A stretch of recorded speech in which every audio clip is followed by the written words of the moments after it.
developer and be like, oh, well, like Duskers did really well and that really hit the mark, and it's getting these mentions for like game of the year type stuff. So that's just like the next game is going to either be that or better, right?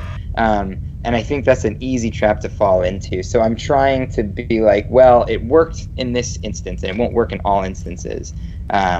But yeah, I mean, there's a lot of stuff. I was actually in the talk I was giving, since it's so fresh in my brain, I was saying that some of the things that I did was to, instead of having like these design pillars up front, I allowed myself to explore the space and like let the game kind of teach me what it was, and then evolve those pillars as I went. And another thing was like going after emotion instead of like features. I feel like a lot of times people list features out and they're like, okay, what we're gonna hit is we're definitely gonna nail like like exploration or something like that.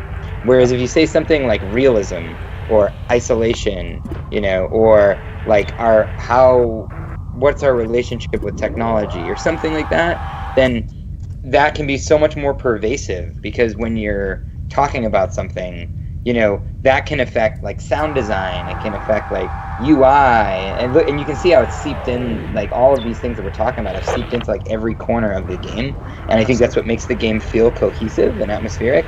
And so I feel that maybe a lot of times people aren't like setting up the right sort of pivots, for like the game's experience. Yeah, it's interesting to hear about that, because this game seems like it is of a piece, like it's holistic. It has one central like theme and guiding, like I hate using these vague terms, like a guiding vision. And to hear you say that it was not at all envisioned to be this when you set out is striking. And I wonder, you didn't ever go through Kickstarter early access, right? This was purely just released. We didn't do Kickstarter, but we did do early access.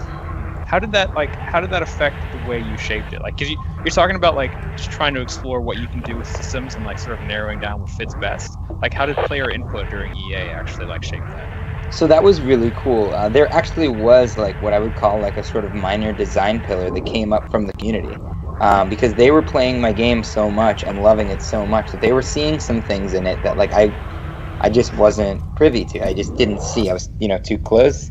Or maybe not close enough, I guess, because it's like when in aggregate your community can like know your game almost better than you.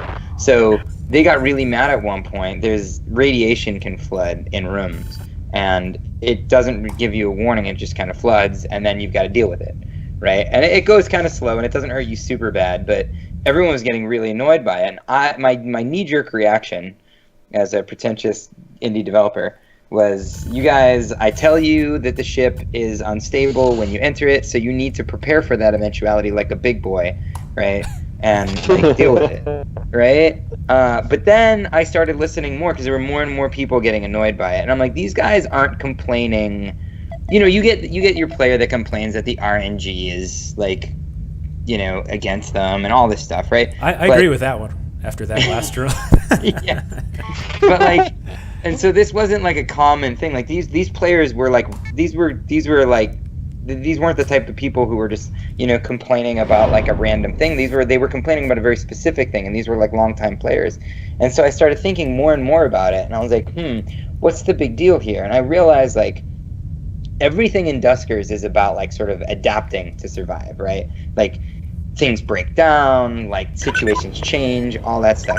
But every time I ask you to adapt, like there's a MacGyver type moment where I give you a moment to come up with a plan, right? Like something's chewing on the door. You've got about 60 seconds before they chew through that, and now you've got to come up with an alternate plan, right? It's the same thing with like asteroids are coming in like 8 minutes or whatever, right? Like, so you've got to figure out like how you're going to contain that or run away or whatever you're going to do. And with radiation, I wasn't doing that. Radiation, I was just like, bam, there's the thing, and now respond.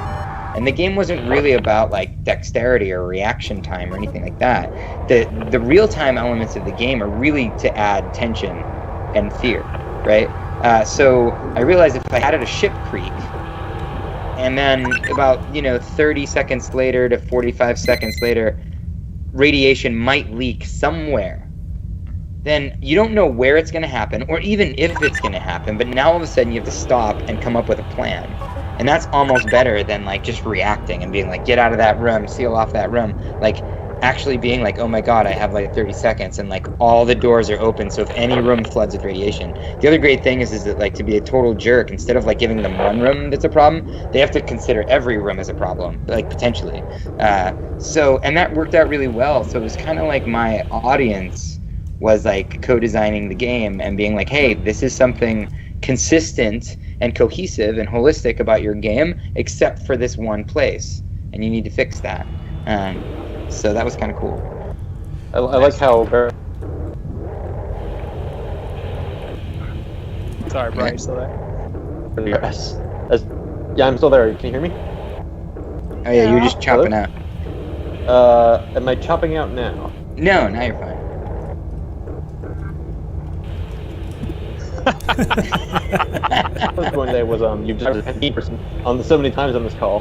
I don't know. Like, how do you feel about that sometimes when you're like you're dictating to your players things, but sometimes you're like telling them that it's going to be a certain way and that's it. That's what you want. Like that sounds like an interesting thing to like constantly refer to yourself as. I got everything except what was I referring to myself as? Oh, it's a jerk. Oh, yes. So whenever you're making a game that has a high level of difficulty, or kind of like roguelike or whatever, then you are gonna take on the role of antagonist to your players, sort of, in a way, right? I mean, A Virus Named Tom was also a deceivingly difficult game, and so Duskers is a very brutal game, and so you have to take that on the chin sometimes. Like, my favorite example of this is that in the game, how are we going to ramp up difficulty, right? So in a traditional, well, not in a traditional, so in a game that I like to cite a lot for like good design is FTL, right? And in FTL, you have like, you're going left to right, right? So things are just going to get more difficult as you go right. However, in this game, I really believe in the whole like nesting dolls thing. So because you're exploring a derelict spaceship, I wanted you to explore galaxies. Explore solar systems, explore galaxies, explore the universe. So if you can go any direction, how do I ramp level of difficulty? One thing you could do is make it that at the center, it's the least difficult, and then the further you get away from that center, it's more difficult. But again, like, one of my big design pillars was realism, and it just didn't feel right to me that, like, if you went here, you'd be like, oh, I'm going to go back in closer to the center to go to an easy one, and then come, because now all of a sudden I'm playing a game, and that meta game is like kind of ruining the immersion for me. So what I decided to do was just make it so that the difficulty was somewhat random. We ramped it up slightly. We didn't make it like super difficult at the beginning, but like you could come across something very difficult very quickly. And so what this does is there's a double-edged sword here, right? So what you're doing is I'm allowing player stories to be more full. Right? I'm allowing you to have a player story where you're like, dude, on the second like system I went to, it was super hard. I can't believe I got out of that. Whereas opposed to if I just ramped it up gradually, everyone would have that same. The player stories would be very different, but like I'm removing player stories at the cost of, and it feels real and visceral. You're always worried. You don't know, if it's going to be hard or whatever, right? And at the cost of frustrating new players, right? Because some new players are like, dude, this is way too hard, way too early. Or like my first run was great because like the kid gloves were on and then you took them off and now it's like really brutal. And so to mitigate that a little bit, we added options in that makes the game like easier. But yeah, I think that sometimes you just have to like, shit or get off the pot. You're just like, all right, well, I mean, we've got to figure out